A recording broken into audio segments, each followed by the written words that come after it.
My name is Morgan McDowell, and this is my Nursing 230 Physical Assessment Part 2. Alright, Maddie, so now that we finished your first part of your physical assessment, your head, we're actually going to move on to the throat and mouth. So I'm going to start by just inspecting the lips. Go ahead and open your mouth for me, the teeth, the tongue, the buccal mucosa, the palate.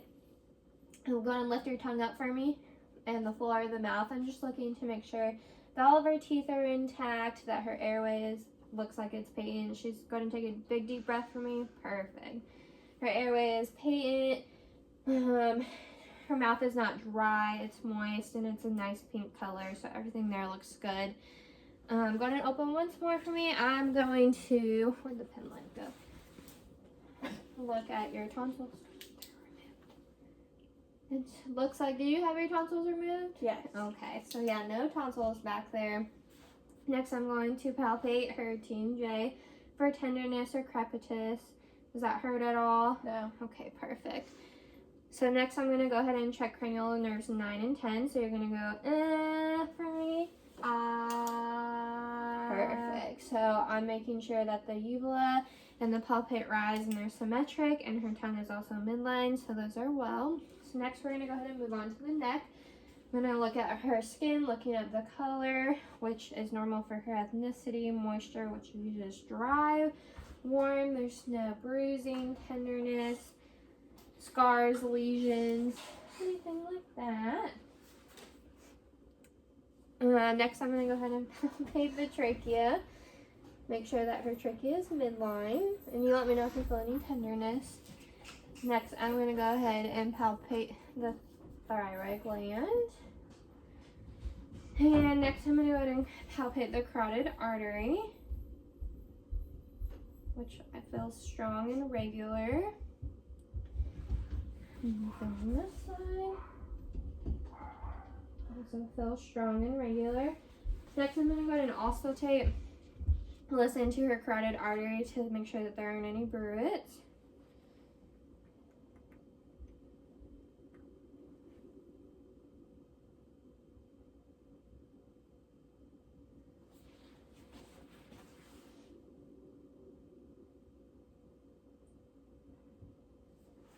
Which sounds very good. Now we're going to go ahead and move on to range of motion of our neck. So we're going to do flexion, extension, hyperextension, rotation, and lateral flexion. So go ahead and go down and back up. Look at the sky. Then go to the side. Make your ear touch the other side. Then just turn side to side. Don't feel any pain or anything like that? No. Okay, good. Next, we're going to go ahead and check cranial nerves 11. So I'm going to put my hands over here and go ahead and shrug and push up against. Good. So cranial nerve 11 is intact. So next, we're going to move on to the posterior chest.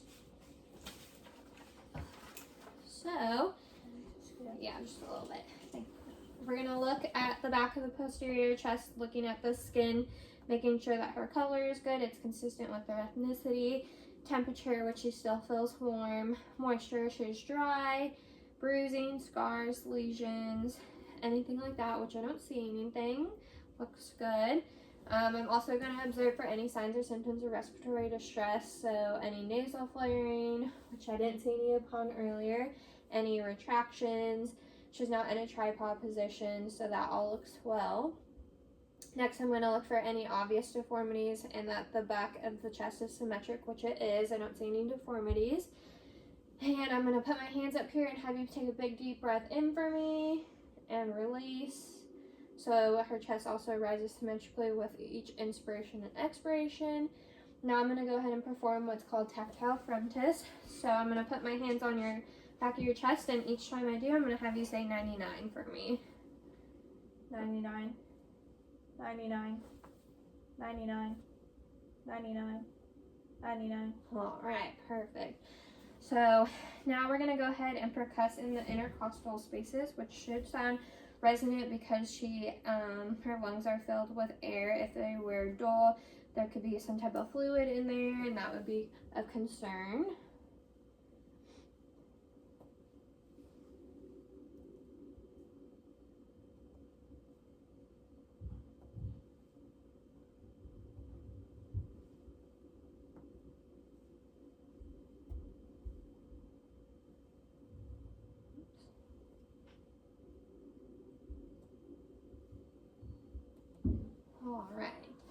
Next, I'm going to go ahead and move on to osculating. So I'm going to just start by listening to her breath sounds.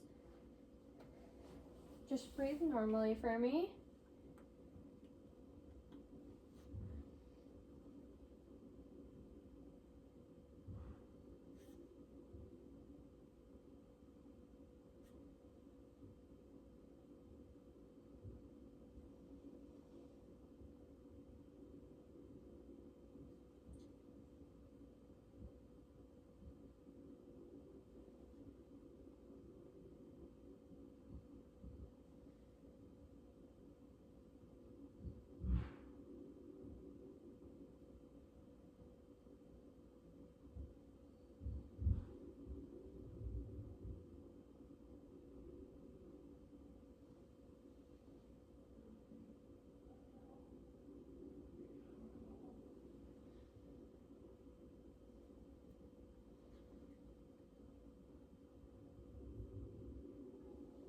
Alright, and I did make sure to get that right middle lobe. That's a little hard to see in the camera. So next we're going to move down to egophony. So I'm going to listen to you and you're going to say E. You're going to go E for me, and I'm going to make sure that it sounds the same. If it sounds like A, then it would be cause of concern. Say E. E. Go E. E. Go ahead. E. E. E. E. E. E. E. E. E. Perfect. Next, we're going to move on to what's called bronchophony. So you're going to say 99 like you did earlier when we did tactile fremitus. And we want to make sure that it just sounds consistent. 99. 99. 99. 99. 99. 99. 99. 99. 99. 99. And the last thing we're going to go to is called whisper pectoral quiet. A little hard for me to say, but you're going to whisper 1, 2, 3. You're going to go 1, 2, 3. Now I'll listen to you as well.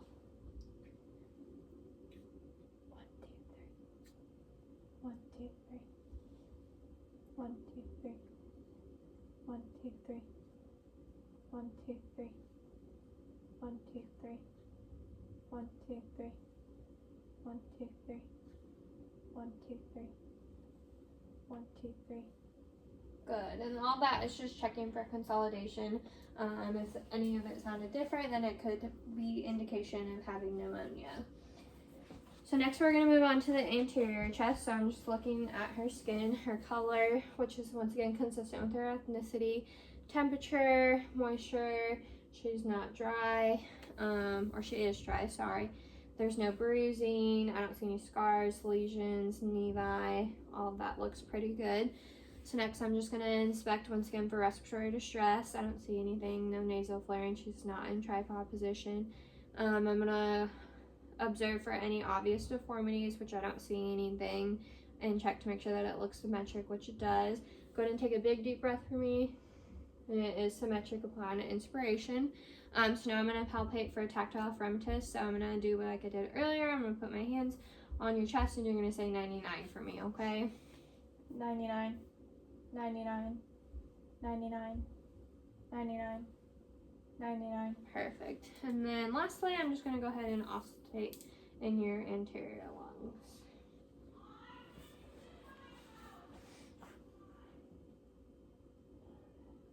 Take a big deep breath for me.